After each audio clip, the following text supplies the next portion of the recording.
Hello student. आपण last वीकमध्ये 4th topic start केला होता, सीड. तर त्याच्यामध्ये काही पार्ट्स बघितलेले. आज आपण बघणार आहोत फॅक्टर्स अफेक्टिंग जर्मिनेशन. तर फर्स्ट, जर्मिनेशन म्हणजे काय? तर जी सीड असते, आता आपण खूप वेगवेगळ्या प्रकारच्या सीड्स बघतो. तर त्या सीड्स लगेच उगवतात का?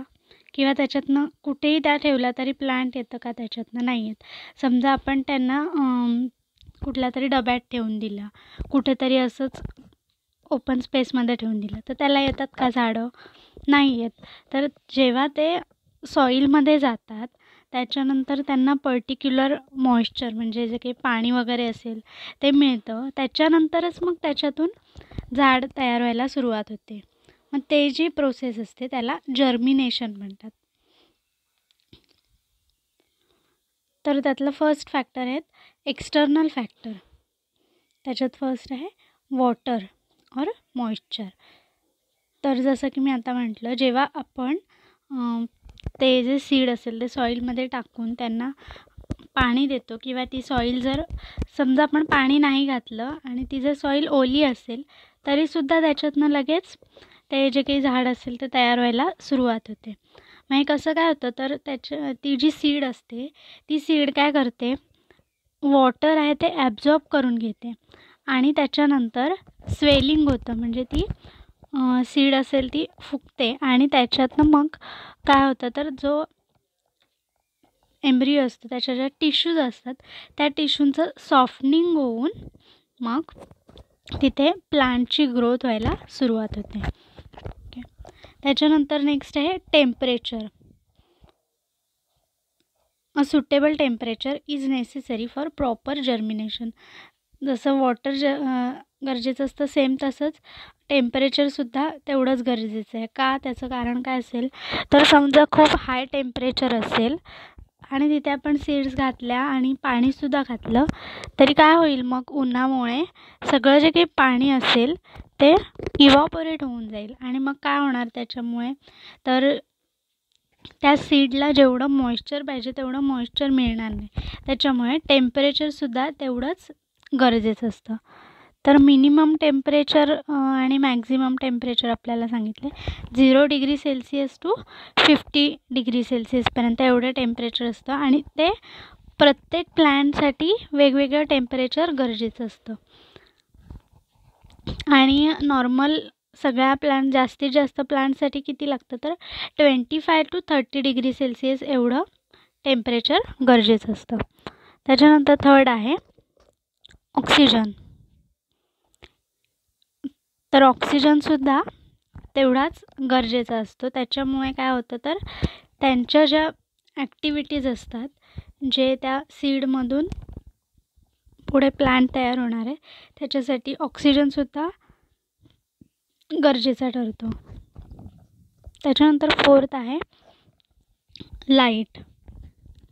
तर लाईट हे प्रत्येक ह्यांच्यासाठी गरजेची असं नाही, पण मोस्टली डार्कनेस गरजेचा असतो. जेवढा काळोख असेल तेवढ्या काळोखामध्ये त्या सीड्स असतात त्यांच्यातून कोंब यायला सुरुवात जास्त लवकर होते. त्याच्यानंतर substratum. Substratum is the medium use for germinating seed in the laboratory. तर सबस्ट्रॅटम म्हणजे काय असतं, तर एखादं काहीतरी मटेरियल असतं आणि त्याच्यावरती त्या ज्या सीड्स असतात त्या ठेवल्या जातात. मग त्याच्यामुळे त्यांना काय होतं, कोंब येतो. जसं की आपण समजा मेथी किंवा कुठलेही कडधान्य वगैरे समजा भिजवून नंतर ते पेपरमध्ये किंवा कापडात, ओल्या कापडात वगैरे बांधून ठेवले तर काय होतं, त्यांना मोड यायला सुरुवात होतात आणि तेच मोड मोठे होऊन काय होतात, तर प्लांट तयार होतं. तर हे कुठले फॅक्टर्स झाले, एक्सटर्नल फॅक्टर्स. त्याच्यानंतर आहेत internal factor. Okay. External factor जे की बाहेरचे वेगवेगळे फॅक्टर्स जे की जर्मिनेशनसाठी डिपेंड असतात. त्याच्यानंतर इंटर्नल फॅक्टर. त्यात फर्स्ट आहे फूड अँड ऑक्सिजन. तर जे फूड तयार झालेलं असतं सीडलिंगमध्ये, त्या सीडमध्ये, ते त्या एम्ब्रियोला चांगल्या प्रकारे मिळालं तरच त्याच्यातून ग्रोथ होते. आणि त्याच्यानंतर ऑक्झिन हे ग्रोथ प्रोमोटर म्हणजे ग्रोथ वाढवणारं हार्मोन आहे आणि ते तिथे चांगल्या प्रकारात तयार असेल तर जे जर्मिनेशन असेल ते इझिली होतं. त्याच्यानंतर viability. All seed remain viable for certain definite period of time and thereafter embryo becomes dead. तर जे काही सीडमध्ये असणारे एम्ब्रियो आहेत ते त्यांचा प्रत्येक सीडमधल्या एम्ब्रियोंचा जो पिरियड असतो डेफिनाईट पिरियड ठरलेला असतो तेवढ्याच फक्त त्या पिरियडमध्ये ते जिवंत राहतात आणि त्याच्यानंतर मग डेथ होते त्यांची. मग हे कशावरती डिपेंड असतं तर त्यांची मॅच्युरिटी, त्यांना मिळणारं फूड ह्याच्यावरती. आणि मग मोस्टली जो व्हायबिलिटी पिरियड असतो तो किती असतो तर 3 to 5 years. ओके, किंवा मग त्याच्यापेक्षा जास्तसुद्धा असतो. पण काही बियाणं जर असेल ते जे की आपण खूप दिवसानंतर लावलं तर काय होतं त्याच्यातनं झाडं तयार होत नाहीत. ओके, आणि त्याच्यानंतर आहे लास्ट इंटरनल फॅक्टर डॉर्मन्सी. तर डॉर्मन्सी म्हणजे काय, जसं की मी म्हटलं आपण काय करतो सीड आहेत त्या ठेवून देतो. आता आपण समजा आत्ता आपण प्लांटेशन करणार नाही आहोत, उन्हाळा आहे म्हणून आपण प्लांटेशन करणार नाही आहोत, तर आपण काय करतो त्या सीड्स ठेवून देतो आणि नंतर टाकतो. तर जसं ठेवतो त्या तशाच्या तशाच राहतात. किंवा आपण पिशवीत ठेवलं तर त्याला काय कोंब वगैरे येतात का, नाही आहेत, जशा आहेत तशाच राहतात. तर त्याला काय म्हटलं जातं डॉर्मन्सी. किंवा मग आता काही रानटी झाडं जी असतात ती कशी असतात आपोआपच येतात ना पावसाळ्यामध्ये. मग त्यांचे जे बिया असतात सीड्स असतात त्या सॉईलमध्येच कायम असतात. पण जेव्हा त्यांना पाणी मिळतं आणि त्यांना जो सीझन पाहिजे असतो तो मिळतो तेव्हाच त्यांचं पुढे जे काही प्लांटेशन असतं ते व्हायला सुरुवात होते, त्याच्यातून कोंब यायला सुरुवात होते. ओके, तर हे काय झालं आहे एक्सटर्नल आणि इंटरनल फॅक्टर. त्याच्यानंतर आहे ॲग्रोनॉमिक अँड अदर फॅक्टर. तर जसे की वेगवेगळे नॅचरल फॅक्टर जे असतील, जसं की काही समजा हार्वेस्टिंग करायचं आहे म्हणजे आता आपल्याकडे जे आहे आपण हार्वेस्टिंग करताना काय होतं आहे आता भात शेतीचं बघितलं तर पावसामुळे खूप नुकसान झालं आहे. मग काही वेळेला ते काहींच्या भाताला कीड लागली किंवा काहींचा भात ओला झाला आहे आणि तो ओला सुकवल्यामुळे त्याचा कलर वेगळा झाला आहे किंवा त्याला वास येतो आहे. किंवा मग काहींचं जे भात आहे तो पूर्ण पोकळ पोकळ आहे म्हणजे आतमध्ये जसं तांदूळ भरीव असतो तसं नाही. मग ह्याच्यामुळे काय होतं तर तोच भात आपण काय करतो थोडाफार ठेवून पुढच्या वर्षी लावत असतो. मग काय होतं ह्याच्यामुळे तर आता हे खराब झाल्यामुळे आपण हा यूज नेक्स्ट इयरसाठी नाही करू शकत. ओके, तर असे वेगवेगळे जे काही फॅक्टर्स असतात किंवा मग काही वेळेला काय होतं बिया रुजत घातल्यात म्हणजे सोविंग केलं आहे सीड्सचं आणि त्यांना इरिगेशनसुद्धा केलं, पाणी वगैरे खूप दिलं, पण टेम्परेचर खूप अचानक जसं की आपल्याकडे होतं पावसाळा चालू होतो आणि पाऊस पूर्णपणे थांबतो आणि पूर्ण जोरात चांगलं कडकडीत ऊन पडतं. मग त्याच्यामुळे काय होतं कितीही इरिगेशन केलं किती पाणी घातलं तरी पूर्ण जी सॉईल असते ती ड्राय पडते आणि मग त्याच्यामुळे काय होतं तर त्या सीड्सना लागणारं मॉइश्चर असतं ते तिथे नीट मिळत नाही. ओके, त्याच्यानंतर आहे definition of seed dormancy and types of seed dormancy. Definition failure of fully develop and mature viable seed to germinate under favourable condition of moisture and temperature called resting stage or dormancy and the seed is said to be dormant. तर जसं की काय आहे seed असतं ते फुल develop झालेलं असतं पण जसं त्यांना फेवरेबल टेम्परेचर मॉइश्चर मिळतं तेव्हाच त्याच्यातून जे काही प्लांट असेल ते तयार होतं. म्हणजे त्यांना लागणारं जे टेम्परेचर आहे, मॉइश्चर आहे, ते जसंच्या तसं मिळालं की नंतरच त्यांची त्या सीडमधून प्लांट तयार व्हायला सुरुवात होते. तर त्याला काय म्हटलं जातं? डॉर्मन्सी. ओके. तर नेक्स्ट आहे टाईप्स ऑफ सीड डॉर्मन्सी. तर 5 टाईप्स आहेत आपल्याला इथे. फर्स्ट आहे primary डॉर्मन्सी. The seed get dispersed from the mother plant. The dormancy may be induced before maturing, during maturity and after maturity. तर काय काय वेळेला काय होतं तर जे काही प्लांट आहे त्या प्लांटवरून ज्या सीड्स असतात त्या सेपरेट होतात कुठल्याही रिझनमुळे, वाऱ्यामुळे असतील किंवा काही, आणि त्या मॅच्युअर झालेल्या नसतात. आणि मग नंतर काय होतं तर त्यांचं मॅच्युरिटी होते आणि नंतर त्याच्यातनं प्लांट तयार व्हायला सुरुवात होते. त्याला काय म्हटलं जातं? Primary dormancy. त्याच्यानंतर आहे secondary dormancy. Some seeds are capable of germination immediately after they are shed. तर काही ज्या सीड्स असतात त्या काय आहेत, प्लांटपासून वेगळ्या झाल्या, त्या ज्या प्लांट आहेत त्या प्लांटपासून वेगळ्या झाल्या की लगेच त्यांच्यातनं जे काही जर्मिनेशन आहे ते स्टार्ट होतं. तर अशा पद्धतीच्या सीड्सना काय म्हटलं जातं? सेकंडरी डॉर्मन्सी. ओके. थर्ड आहे exogenous dormancy. This is due to seed factors which are located outside the embryo. The causes of this type of dormancy are physical, chemical and mechanical. तर एक्झोजिनस म्हणजे काय होतं तर जे काही सीड आहे त्याच्या बाजूला जे काही वेगवेगळे फॅक्टर्स असतात त्याचा त्याच्यावर त्या सीडवरती अफेक्ट होतो आणि त्याच्यामुळे काय होतं तर जी डॉर्मन्सी आहे ती चेंज होते किंवा जर्मिनेशन आहे ते कधीही वेगवेगळ्या वेळी होऊ शकतं. तर कुठले कुठले कॉजेस आहेत तर फिजिकल कॉज आहे, केमिकल, मेकॅनिकल. फिजिकलमध्ये काय आहे तर seed coat are impermeable to water and gases. तर जे काही सीड्स असतात त्याचं कोट त्याच्यातनं जे वॉटर असणार आहे ते आतमध्ये जात नाही आणि मग त्याच्यामुळे काय होतं त्यांना जर त्या सीडमध्ये आतमध्ये जर वॉटर गेलं नाही तर त्याचं स्वेलिंग होणार नाही आणि ज्या टिश्यू असतात त्या सॉफ्ट होणार नाहीत आणि त्याच्यामुळे मग काय त्याच्यातून जे नवीन तयार होणारं प्लांट आहे ते नाही तयार होत.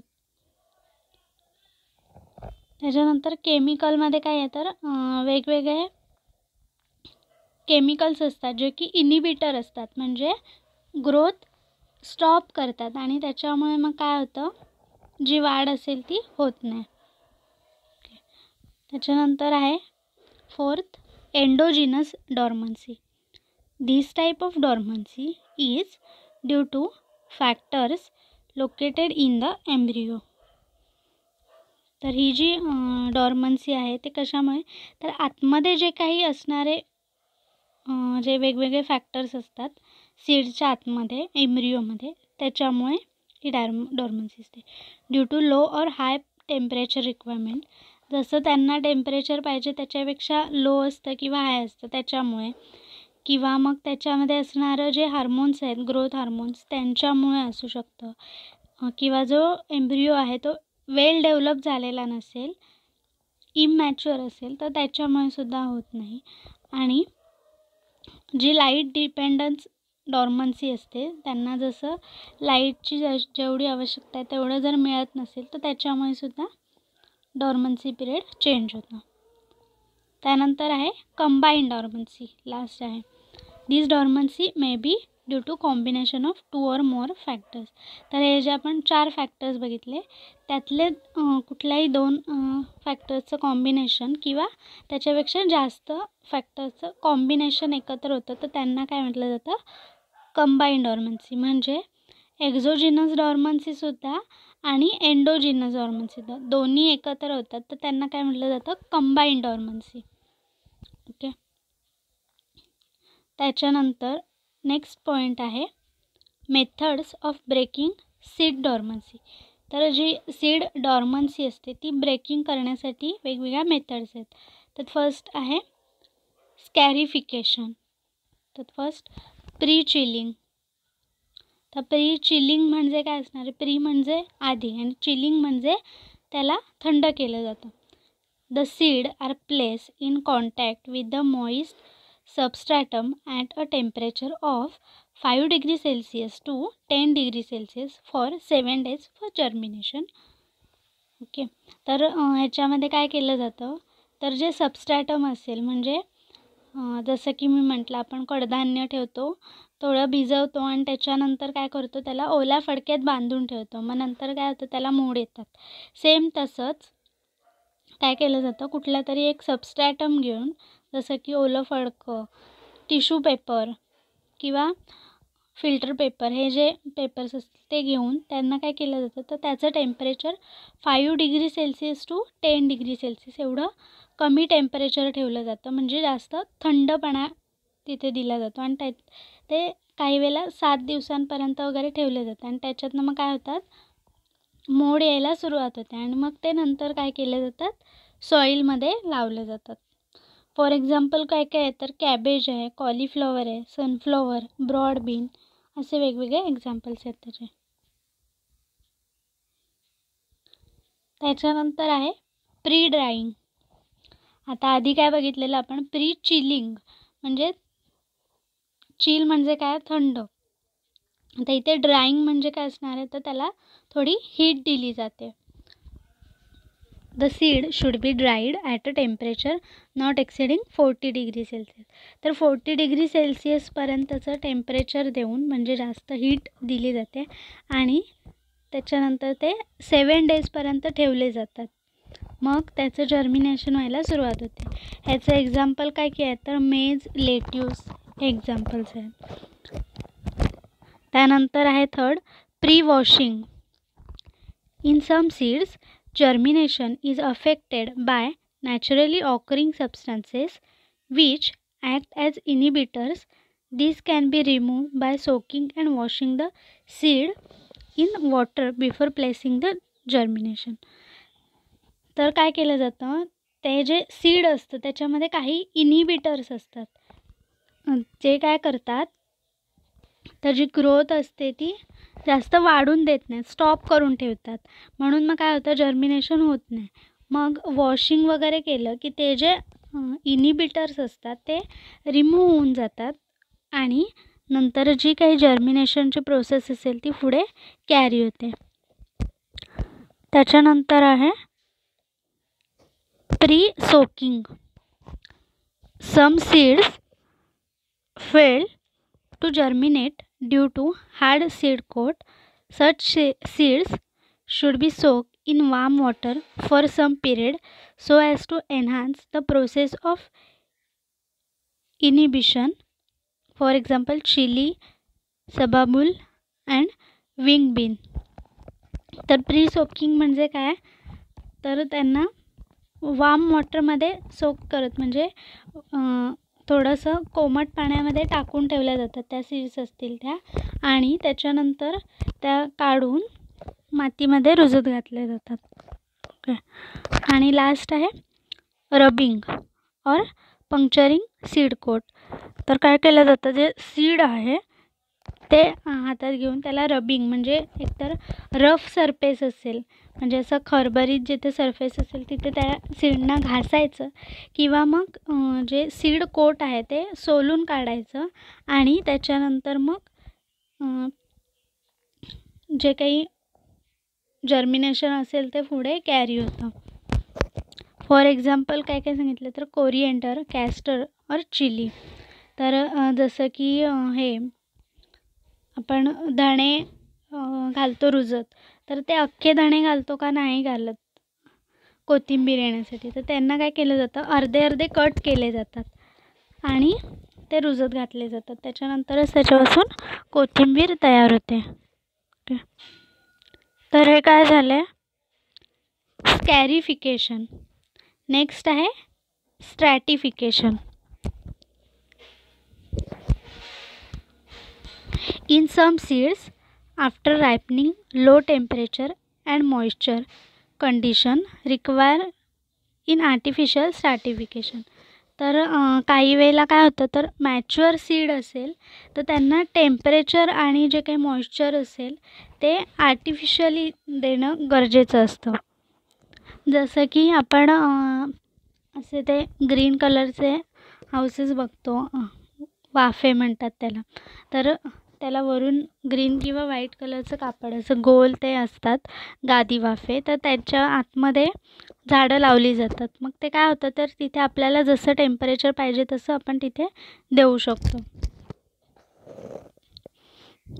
ओके. त्याच्यानंतर लास्ट आहे यूज ऑफ केमिकल्स. त्यात फर्स्ट आहे पोटॅशियम नायट्रेट ट्रीटमेंट. तर काय केलं जातं, तर सीड्सना जे पोटॅशियम नायट्रेट आहे त्याच्यासोबत ट्रीट केलं जातं. The material used for placing the seed for germination, that is substratum, may be moistened with 0.2% solution of potassium nitrate. तर काय केलं जातं, जसं की मी म्हटलं ना मगाशी की ओल्या कापडामध्ये ते जे काही बिया असतील त्या ठेवल्या जातात. तसंच जे ओलं कापड किंवा जे काही ओलं करून घेतलेले असणार आहे पेपर वगैरे, तर ते जे सबस्ट्रॅटम असतं त्याच्यात ते कशाने, वॉटरने मॉइस्ट करण्याच्या ऐवजी 0.2% पोटॅशियम नायट्रेटने ते सोक करून घेतले किंवा ओलं करून घेतलं आणि त्याच्यामध्ये त्या सीड ठेवल्यात आणि मग त्याच्यामुळे त्याचं जर्मिनेशन कॅरी होतं. त्याच्यानंतर आहे सेकंड गिबरेलिक ॲसिड ट्रीटमेंट. आता एक जे गिबरेलिन हे हार्मोन आहे आणि ते हार्मोन जे आहे ते काय करतं, तर ग्रोथ हार्मोन आहे प्लांट्समधलं, म्हणजे ते प्लांटची वाढ करतं. मग ते त्याचं जे ॲसिड आहे ते जर तिथे त्यांच्यासोबत ट्रीट केले सीड्स, तर त्याच्यामुळे त्यांची जे ग्रोथ आहे ती इझिली चांगली वाढणार आहे. ओके. आणि लास्ट केमिकल आहे thiourea. Treatment generally 0.5% thiourea solution is used for soaking seeds for short time and then transferring them to water. Okay. तर काय केलं जातं, जे सीड्स आहेत ते 0.5% थायोयुरिया सोल्युशनमध्ये टाकून ठेवले जातात थोड्या वेळासाठी आणि नंतर मग ते काय केले जातात, वॉटरमध्ये टाकले जातात आणि मग त्याचं काय होतं, जर्मिनेशन स्टार्ट होतं. ओके. तर आपण हे सगळं जे बघितलं ते कशाच्या रिलेटेड होतं, सीड डॉर्मन्सी. ओके. थँक्यू.